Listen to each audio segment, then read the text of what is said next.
રસ્તો નહીં તો વિકાસ ક્યાં? રસ્તાના અભાવે 108 ઇમરજન્સી સેવા નિષ્ફળ ગઈ છે. વિકાસના દાવાઓ પર હવે ગંભીર સવાલ ઊભા થયા છે.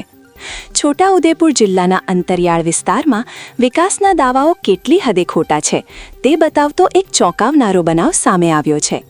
નસવાડી તાલુકાના નલિયાબારી ગામમાં પાકા રસ્તાની સુવિધા ન હોવાને કારણે 108 ઇમરજન્સી સેવા ગામ સુધી પહોંચી શકી નથી.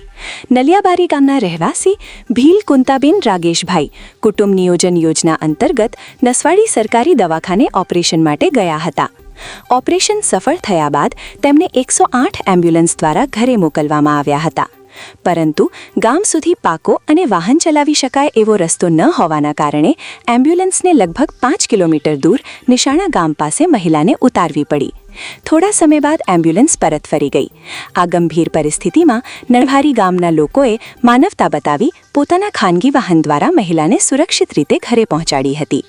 ગ્રામજનો જણાવે છે કે આઝાદીના ઘણા વર્ષો વીતી ગયા હોવા છતાં આજ દિન સુધી નલિયાબારી ગામમાં પાકો રસ્તો બનાવવામાં આવ્યો નથી. ખાસ કરીને વરસાદી મોસમ દરમિયાન પરિસ્થિતિ વધુ ગંભીર બની જાય છે અને ઇમરજન્સી સેવાઓ પણ ગામ સુધી પહોંચી શકતી નથી. આ ઘટનાના કારણે ગામ લોકોમાં ભારે રોષ જોવા મળી રહ્યો છે. ગ્રામજનોનું કહેવું છે કે જ્યારે જીવન બચાવલાય 108 જેવી સેવા પણ ગામ સુધી પહોંચી શકતી નથી ત્યારે વિકાસના દાવાઓ પર સવાલ ઊભા થવું સ્વાભાવિક છે. વારંવાર રજૂઆત કરવા છતાં તંત્ર દ્વારા કોઈ કાયમી ઉકેલ ન આવતા હવે ગ્રામજનોએ તાત્કાલિક નલિયાબારી ગામ સુધી પાકો રસ્તો બનાવવાની માંગ કરી છે. આજે ફરી એક વખત નસવાડી તાલુકાના નલિયાબાર ગામેથી એક તસવીર સામે આવી છે. નસવાડી તાલુકાના નલિયાબાર ગામની મહિલા કુંતાબેન રાગેશભાઈ જેઓ કુટુંબની યોજના અંતર્ગત જે નસવાડી દવાખાના ખાતે ઓપરેશન માટે જાય છે. ઓપરેશન થયા પછી નસવાડી દવાખાનામાંથી 108 પોતાના ઘરે એટલે કે નલિયાબાર ગામે મૂકવા જાય છે. પરંતુ નલિયાબાર ગામમાં રોડ રસ્તા ન હોવાના કારણે રોડ રસ્તાનું ઠેકાણું ન હોવાના કારણે એ 108 એમના નલિયાબાર ગામ સુધી પહોંચી નથી શકતી અને નિશાણા ગામ કરીને ગામ આવેલું છે ત્યાં નિશાણા ગામ સુધી જ 108 જાય છે અને ત્યાંથી મૂકીને પછી રિટર્ન નસવાડી ફરે છે.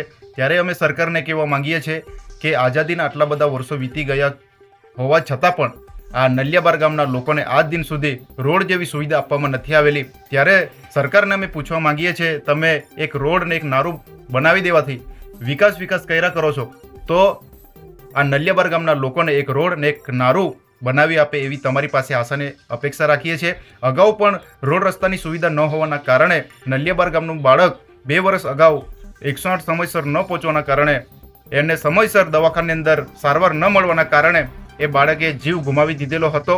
આવા તો અઢળો કિસ્સા અમારા વિસ્તારમાં બને છે છતાં પણ સરકાર મૌન ધારણ કરીને બેઠી છે. ત્યારે અમે સરકારને કહેવા માંગીએ છીએ, અગાઉ પણ નલિયાબાર ગામની 2-3 મહિલા સગર્ભા મહિલા છે તો એમને પણ અમારે આવી રીતના જ અમારે દવાખાને લઈ જવા માટે આવી હાલાકી ભોગવવાનો વારો આવશે.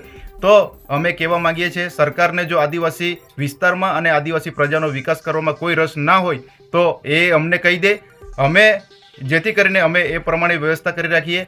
અમારે આવનારા સમયમાં 2-3 મહિલાને હજુ પણ દવાખાને લઈ જવાની છે. એટલે સરકારે જો રોડ મંજૂર થયેલો છે છતાં પણ આજ દિન સુધી કામ નથી ચાલુ કરેલું તો સરકાર નહીં કરવાની હોય તો એ અમને કહી દે. એટલે આવનાર સમયમાં અમે ગામના લોકોને સાથે રાખીને પછી અમે જાતે અમે કામગીરી ચાલુ કરીને અમારે અવર જવર કરવા માટે વ્યવસ્થા અમે કરીશું. રસિકભાઈ ભીલ.